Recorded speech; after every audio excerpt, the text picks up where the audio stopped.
Hey there, subscribe to my channel, and also press this bell icon so you never miss any new updates, cause whenever we upload new video you will get a notification on your phone.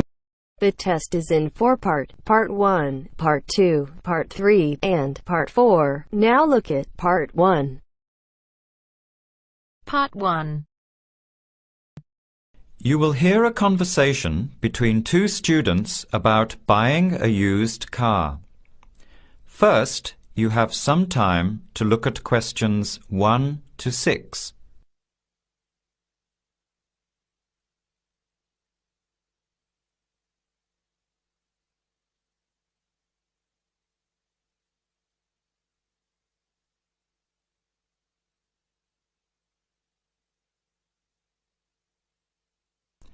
Answer the questions as you listen. You will not hear the recording a second time. Listen carefully to the conversation and answer questions 1 to 6.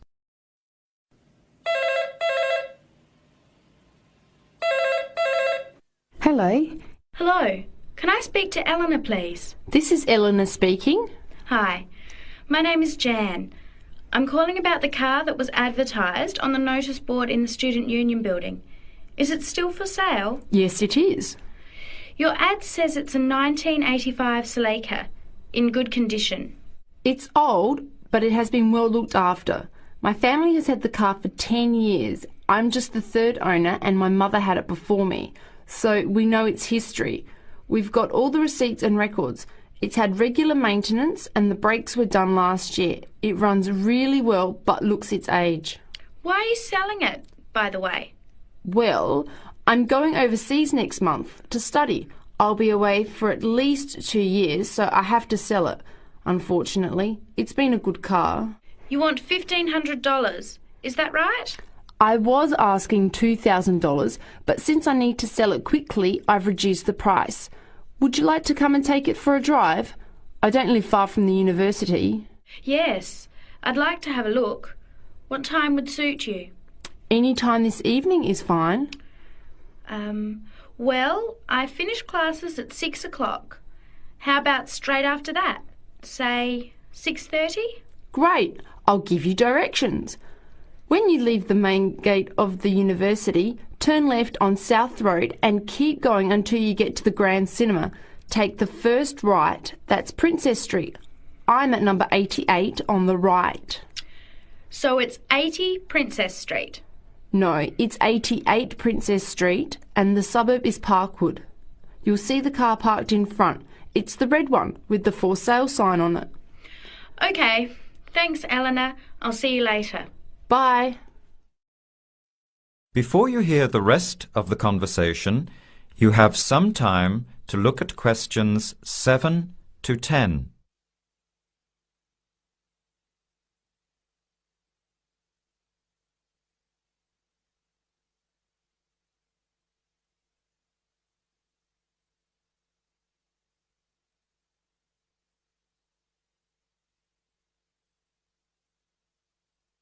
Later that day, at the university, Jan meets up with her friend Sam and tells him about the car. Hi, Sam. Hey, Jan. What's happening? I'm glad I ran into you. I've decided I have to get a car. You're going to buy a car? Do you really need one? I'd probably still be driving, except that my car broke down last year. Instead of getting another one, I just moved closer to the university and went back to riding a bike. Better for the environment, better for my health, and I save a lot of money. Did it really cost that much? Well, when you think of registration, insurance, rising petrol costs, parking plus maintenance and repairs, it adds up. I know it's going to be expensive, but I really need my own transportation. It takes half an hour by bus each way to university as it is. But now I'm working at night in the city. There's no way I want to hang around waiting for a bus late at night, then walk 3 blocks home alone. Hey, I think you've got a point there. So what kind of car are you looking at? It's an 85 Celica, same kind as I used to have. The owner's asking $1,500. That's pretty old. How many kilometres has it done? You know, I forgot to ask. I'll have to check tonight when I go see it. Would you be able to come with me to have a look? At about 6:30? Sure, I'll come, but I don't know a lot about cars. I do know one thing, though. I wouldn't buy an old car without having a mechanic look at it first. That's a good idea. But won't it cost a lot? Not really. You can get a check done through the Automobile Association for $80, and it comes with a report on the condition of the car. It can save you a lot of money in the long run. I'll keep that in mind. So we have to get to Parkwood at 6:30. Do you want to take the bus? It goes straight down South Road every 15 minutes. Or maybe we could walk. I don't think it's that far. Actually, I could borrow my roommate's motorbike for an hour or so. He's working all evening in the library. Do you think he'd mind? No way. He owes me a favour or two. Okay, great. See you at 6, outside the student centre. That is the end of part 1. You now have half a minute to check your answers.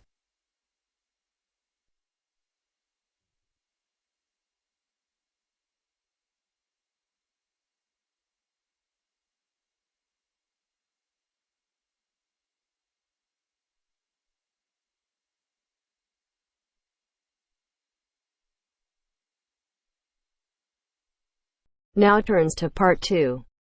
Part 2. You will hear part of an interview between Dr. Hilsden, a member of staff on a fashion design course, and a student, Julia, who is applying to do the course. First, look at questions 11 to 13.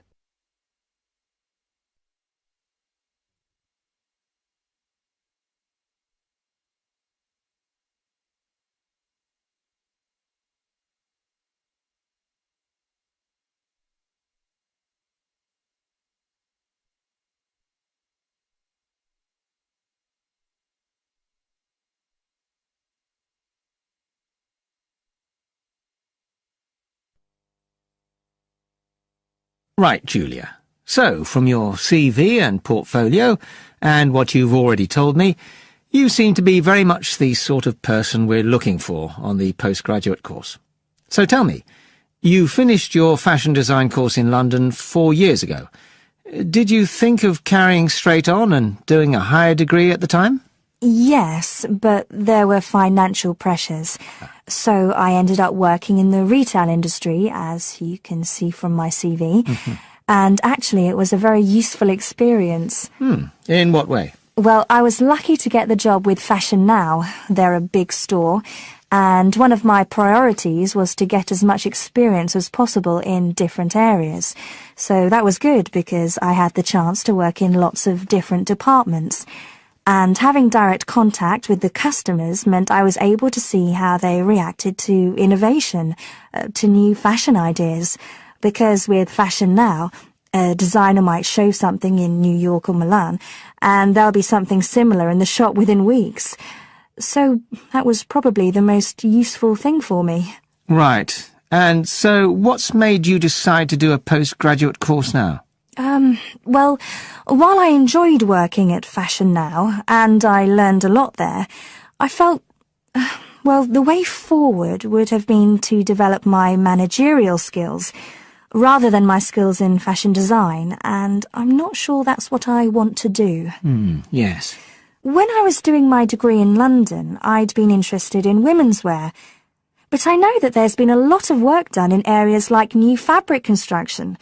And though I'm not intending to go too deeply into the technology, I'd be very interested in looking at how new fabrics could be used in children's wear. So I'd like the chance to pursue that line. Yes, good. And are you at all concerned about what it's going to be like coming back into an academic context after being away from it for several years? No, I'm looking forward to it. But I'm basically more interested in the application than the theory. Or at least that's what I've found so far, and I'm hoping the course will give me the contacts and skills I need eventually to set up my own enterprise. I'm particularly interested by the overseas links that the department has. Yes, many of our students look overseas or to international companies for sponsorship of their projects. Before the talk continues, look at questions 14 to 20.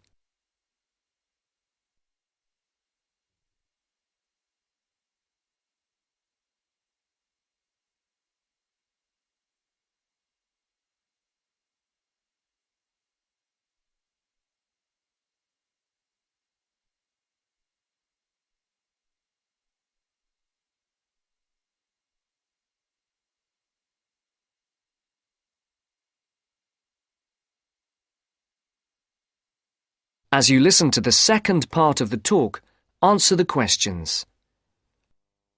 And the facilities here look excellent. I just went to look at the library. It's really impressive. There's so much room compared with the one at my old university. Yes, most students find it's a good place to study. And there are link-ups to other universities, of course, and all the usual electronic sources. The staff run an information skills programme, which we recommend all postgraduates do in the first week or two. Design students find these special collections particularly useful. Yes.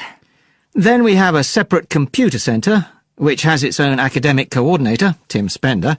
He's got a background in art design, and the ethos of the centre is that it's a studio for innovation and creativity, rather than a computer laboratory. Oh, right. I liked the study spaces where students can sit and discuss work together. Very useful for joint projects. We always had to do that sort of thing in the cafeteria when I was an undergraduate. And I read in the brochure that there's a separate resource for photography. Yes, it's called Photomedia. It's not just for photography, but things like digital imaging and new media. It's a resource for all our students, not just fashion design. And we encourage students to work there, producing work that crosses disciplinary boundaries. It's well used. In fact, it's doubled in size since it was set up 3 years ago. And we also have an offshoot from that, which is called time-based media. This is for students who want to develop their ideas in the area of the moving image or sound. That's in a new building that was specially built for it just last year. But there are plans to expand it, as the present facilities are overstretched already. Right. Now, is there anything you'd like to ask about the course itself? I know it's a combination of taught modules and a specialist project, but how does assessment fit in? Well, as you'd expect on a course of this nature, it's an ongoing process. The degree course has 4 stages, and there are what we call progress reviews at the end of each of the first 3. Then the final assessment is based on your project. You have to produce a report, which is a critical reflection on your work. And is there some sort of fashion show? There's an exhibition. The projects aren't all focused on clothes as such. Some are more experimental, so that seems more appropriate. We ask representatives of fashion companies along, and it's usually well attended. Right. And another thing I wanted to ask. That is the end of part 2. You now have half a minute to check your answers.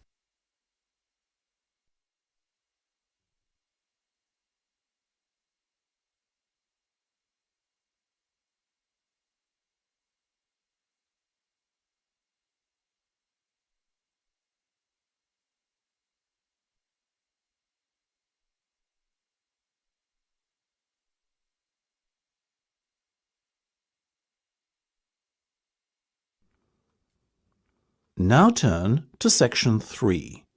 Section 3. You will hear a discussion between 2 students and their tutor. First, you have some time to look at questions 21 to 25.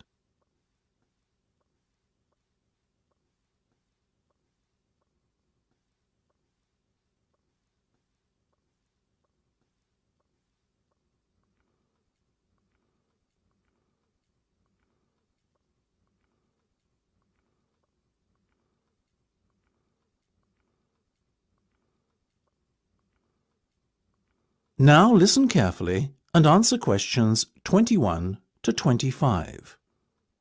Okay, guys. First off, well done. That was a very good presentation yesterday. Now I'm just going to ask you questions about it before I give you my feedback. That okay? Sure. Of course. Right. Well, in that case, tell me, Niall, why did you choose to talk about Rafael Nadal? To tell you the truth, I didn't. I think I'd better let Sheena handle this one. Sheena? Yes, it was my decision to pick Nadal. Now, that might be a strange choice for a presentation entitled Someone Who Inspired Me to Study Psychology, but... Yes, but I was going to say, it does seem rather an odd choice. Was it simply down to the fact that he's a sporting hero of yours and so a role model? You talk about him a lot, Sheena, so this much is clear. It's true. Nadal is someone I look up to, but my reasons for choosing him were totally professional. You see, I doubt perhaps in the history of tennis that there was ever a better match player than him, and that got me thinking, what is the secret to his success? How does he control his nerves so splendidly? The more we started to look into his background, the more I realised Sheena was right. Nadal was a perfect candidate for this study. He is, on so many levels, a very well-balanced character, and it was fascinating to gain an insight into the mind of this great champion over the last few weeks. I'll admit that I was at first somewhat unsure about whether or not I should back Sheena on this one, but it didn't take long for our research to put us at ease. So, while most of the students were researching Freud and other visionaries in the field of psychology and psychoanalysis, you were looking into a present-day sports star? Does that not strike you as a little odd? Of course, we knew it was a risk. After all, there was a danger that no one, least of all you, would take us seriously when we stood up on stage and started our presentation. That said, I think it is in the spirit of psychology to be inquisitive and adventurous and not just stick to the conventional. Otherwise, how would the field have come so far, as it has done already? Well, I must say, your risk certainly paid off. Yours was, without a shadow of a doubt, the most interesting and original presentation I saw. And judging by the reactions of the other students, I would have to say that everyone else was equally impressed. Thank you. I'm so glad you think so. Yes, but notwithstanding your excellent presentation content, we must remember that the marks for this project are awarded based on a number of criteria, and we'll examine those in a few minutes. But first, another question. Where did you find your sources? Well, and I don't quite know how we managed it, but we were able to secure a face-to-face interview with Nadal while he was over here for the Wimbledon Tennis Championship, so we weren't reliant on newspaper articles and interviews or any other forms of secondary sources. We did, however, find the library's sports archive an invaluable backup aid to help us fill in the gaps and piece together our interpretation of what makes Nadal such a mentally strong champion. Before you hear the rest of the discussion, you have some time to look at questions 26 to 30.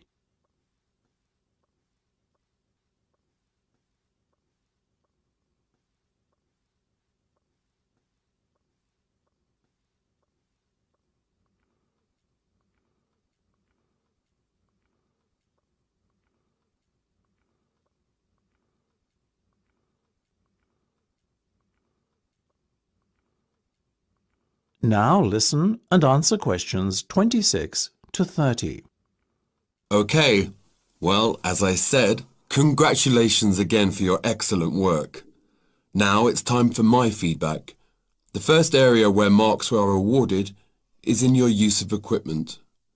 I felt that had you not been a little too reliant on the overhead projector, and had you, for example, used the interactive whiteboard and audio equipment a little more effectively, you would have received top marks in this section. As things stand, though, your use of equipment was still very satisfactory. It's just a shame as it was an opportunity missed to score full points. The next area I was asked to assess is content. As you might have guessed, I simply can't fault you on that. Highly original work, so well done. As for your timing, I felt that the two of you were a little too over-rehearsed, so the presentation felt, at times, a little robotic. That said, again, it was very satisfactory, and you would get full points for effort. Sadly, though, there is such a thing as trying too hard, and that costs you top marks here, I'm afraid. Oh, I see. Right. What was particularly impressive, though, was the thick handout you'd prepared for everyone. I took it home to read through it afterwards, and it was very well written. But not alone that, it also enhanced my experience of the presentation itself on the day, as I was able to refer to the handout for further information on what was being discussed and to answer any questions I had. Very nice. As for your level of interaction, well, you had so much that you were intent on packing into your 20-minute time slot that sadly you run out of time at the end, which left no room whatsoever for interaction, and no one had the chance to ask you any questions. You've probably guessed, therefore, that you did worse than average in this department, and unfortunately, your score will have to reflect this. Oh my goodness, everything sounded so positive at the start. That is a big disappointment. We worked so hard. Now, don't be so quick to get deflated. Remember, your presentation skills only count for 15% of the project grade. Your score in this assessment, even if it were terrible, would still not be enough to prevent you from getting top marks overall. It's very hard to score well in the presentation assessment anyway, so believe me, you both did reasonably well. Thank you. I wish I felt like that. Yes, your feedback was very constructive. We're just a little disappointed with ourselves. Why? That's the end of section 3.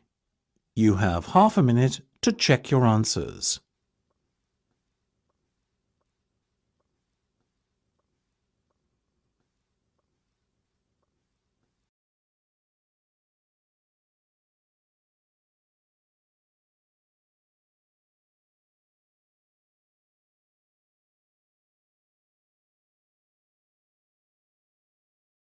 Black bear. First, you have some time to look at questions 31 to 35 on page 126.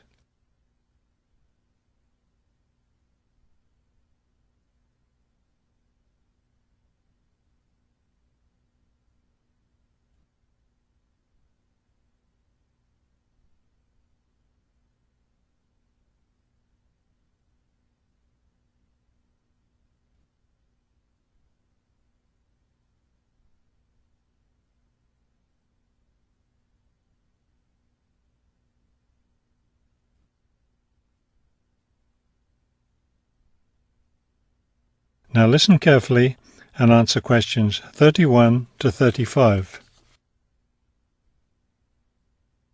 The black bear, or Ursus americanus, has a wide range inhabiting forested areas of North America, including Canada, the United States, and parts of northern Mexico.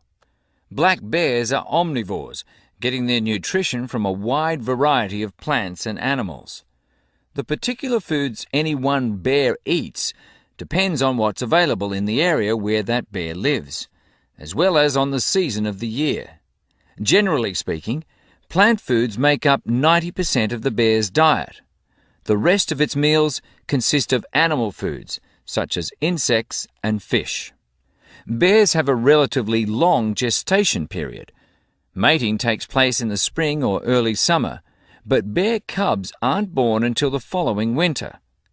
Usually, 2 cubs are born at a time, although some litters may have as many as 5 cubs. Bear cubs are dependent on their mother and may stay with her for close to 2 years. Wild black bears can live as long as 25 years.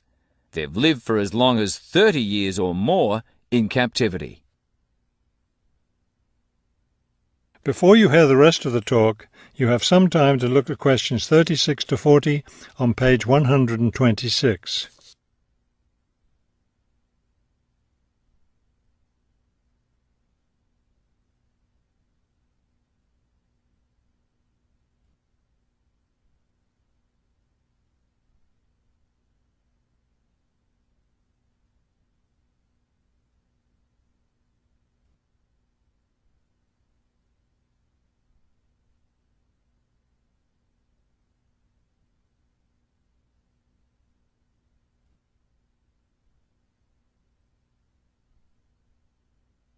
Now listen carefully and answer questions 36 to 40.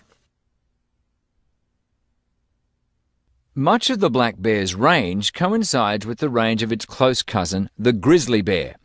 Although these bears are somewhat similar in appearance and habits, it isn't difficult to tell the difference between them.